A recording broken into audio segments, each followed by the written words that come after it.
Hello, welcome to Beck's ICO Reviews. Today we've got a very cool ICO review coming to you live. It is Alluma ICO. Okay, so Alluma ICO is basically an ICO for a new cryptocurrency exchange that is specifically aimed at targeting emerging markets in Asia. So some of these countries include Thailand and Malaysia.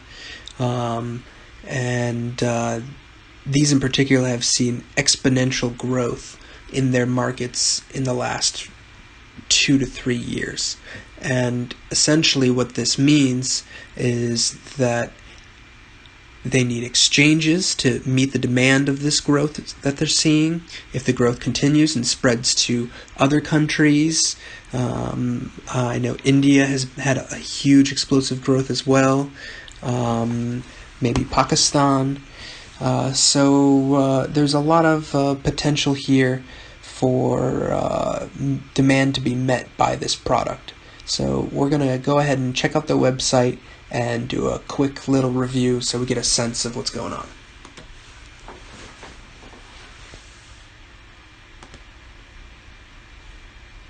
Okay, we are at the website. Everything looks pretty well done in terms of the layout and the design. It's always something I look at when I look at ICOs. I mean, just the attention to detail matters in the website. It can signal professionalism. Very sort of, I mean, it's not always a perfect correlation, but there is a correlation between a nice looking UI for your website and the quality of your project. So far so good. Here they're going to break down for you the growth they've seen in Asian markets that have been emerging, and specifically this is for India, Philippines, Indonesia, Thailand, and Malaysia. We've seen some growth from 29 million to 5,522 million. So it just crazy growth, many times over. And as they say, it's 25% of the world's population.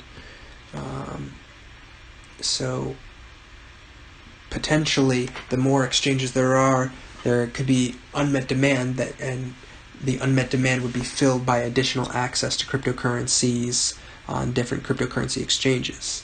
Could even increase demand as the unmet demand is met and people are satisfied. They might spread the information if their ventures are successful.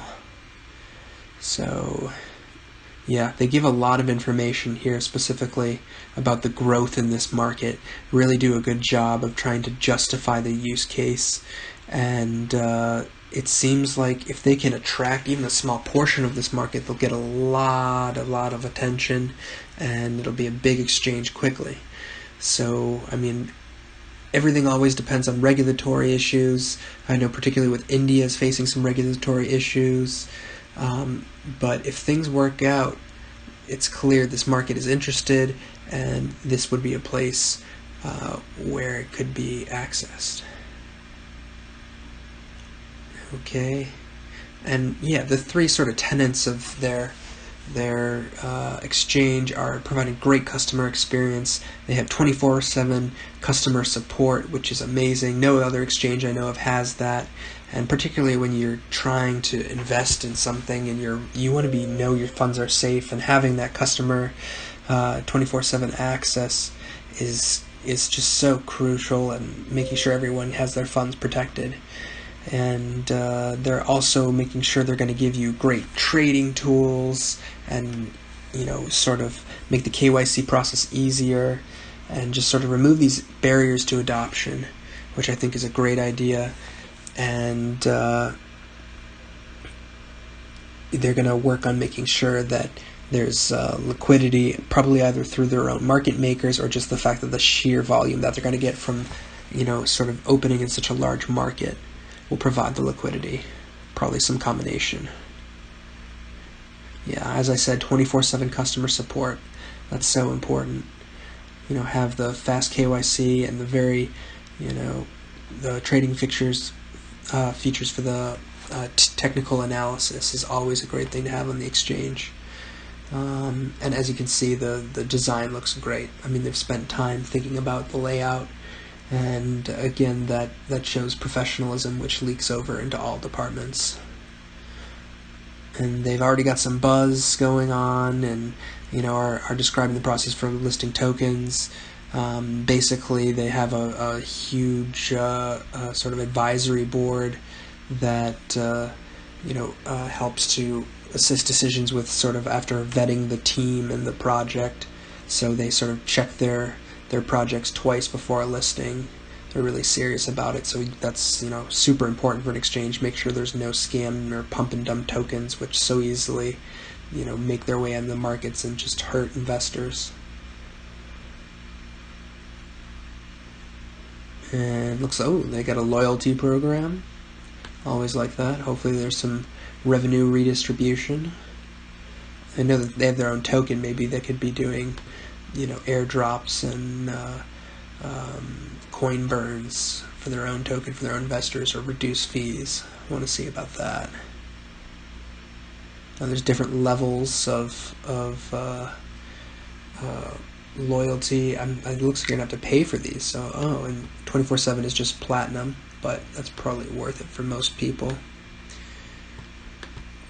Well, at least you can get tickets for gold. And 25% discount, 35% discount, 50%. Okay, so that's when losing Luma token. So Luma token will be actually used to save on trading fees, just like Binance token. It's sort of a mirror Binance token, just a different market is being targeted. Okay. Looks like they have something called an Alluma Training Academy. So they're sort of like an education-minded exchange. They're trying to help new users in emerging markets learn about cryptocurrencies. So both not just marketing, but educating new markets to use blockchain to improve their lives. And I think that's really special.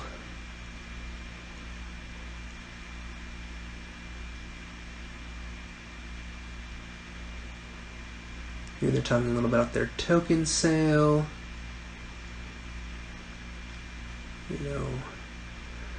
And how they're going to help these sort of young projects that are entering the market, being supportive of the region and the local ecosystems. And here are some token economics.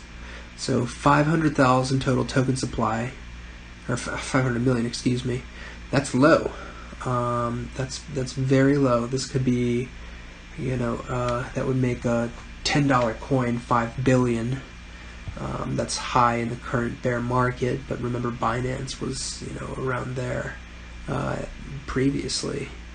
And Binance has arguably a smaller market than this would have if enough demand of that market was captured by Alluma, not some other exchange. 5 billion would not be out of the question. So we might be talking, long-term, 4 or 5 years, $10 coin, but within that range. And hard cap of 12 million.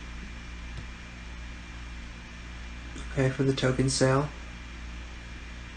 40% of the tokens are for sale. Okay, so early investors can really capture a lot of that. There's going to be 240 million in circulation to the public. Okay, so what's happening to... Well, I guess we'll find out. The other 52% might go to team and advisors. Okay, well that's a lot. I guess we'll see in a second. It looks like their allocations are specifically below, and the ICO token price is 5 cents. So that makes the 12 million hard cap is going to be the market cap at the ICO. So that's pretty ambitious for an ICO, but it is an exchange, so it's not out of the question, and the market is huge, so it's definitely not out of the question. But early investors might see some volatility because that is a high ICO initial price. Okay. Alluma allocations. Okay, so here we break down where the other 52% went. Okay, so there's a reserve fund. The I don't know what that means. Oh, I guess for the exchange, having money in case of crises or. Okay, that makes sense. Team gets 15%. That seems fair. Advisors 4%. Well, now we're talking 20% of the team and advisors. That's a little high, but folks got to make money. Ecosystem development 15. That seems a little low. I mean, the reserve fund almost seems too high, so maybe more should go. Well, I guess they've got it figured out. Strategic partners and early backers 6%. Yeah. So overall, we're talking like 25% going to people who are working on the project, which doesn't seem unfair at all when you think about it. It's basically everyone who's going to build it, and if they do a good job, then I think that entitles them to 25%. But it does mean that we're talking about an expensive token here because the circulating supply is going to be low. Because presumably, we have advisors and people are going to hold on for a while. Okay, so funds allocation. Okay, they break it down. Pretty standard biz dev, operations, legal. Marketing, I wish they had a little more in marketing. Hopefully they won't need it, but 12% seems a little low, but that's okay. Liquidity, good liquidity. Contingency, okay. Seems pretty standard. Download the white paper. We're not going to go through it today, but you can find it here. You use your email, sign up, take a look. Always most important before you invest in projects, at least take a look at the first couple pages of the white paper so you know what you're investing in, because you don't want to get burned by something that's ridiculous and just has a lot of hype. Okay, and now we are looking at the roadmap, and it looks like that we're currently in 2018 Q3, and by Q4 we're going to have the Philippines launch, multilingual support, iOS and Android app is going to come out, and then some early stuff 2019 is they're going to launch additional markets. By the end of Q2, middle of next year, they're going to have their, up to 5 markets. So that's pretty quick expansion, all things considered, and so far it looks like they've made a lot of progress, particularly early, and they started in 2017, incorporated in Q2 2017, so they've done a lot of work setting this up, and I guess incorporated in India, or India entity incorporated, so I think they're already started in India as a market. Okay, and here's their team. Okay, you can find out more about them. They include their LinkedIn. That's always so important. Looking at the LinkedIn, making sure you know who these people are. And already I see we have the CTO is from MIT.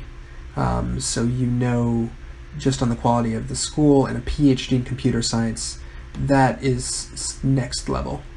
So this person absolutely knows what they're doing. Very cool. Okay. Yeah. The CMO, 20 years global marketing experience.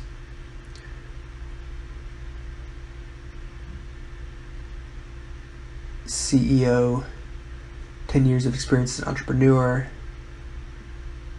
and cryptocurrency trader for a long time. That's always good when the CEO has actually been involved in cryptocurrency since the beginning, because then they actually know the whole story. Okay, a member of the Bitcoin Foundation, Digital Currency Council. So this person knows the industry, and that is in good. It's in good hands. Okay. This person's involved in corporate markets. Okay, so they really actually do go through everyone in this company. Wow, look at that. I love to see this. This really shows the transparency. Okay. Looks like they have strong advisors, partner at Bain and Company. Okay. Yeah, no, it's, wow, a lot of advisors. Yeah, that's the most important thing for me, when they actually lay out who they are and why they can build something important. And they clearly have the brain power to be able to do something on this scale, which is a very, very, very large and growing scale that, you know, is changing very quickly. So at the end of the day, their skills are going to be able to facilitate this adoption of this demand that has not been met, and that is growing and evolving in so many ways. So I think we've covered everything we need. Just a few more things as we see, you know, they've definitely been mentioned by some notable publishers, Crunch, CCN, Quartz, the Economic Times.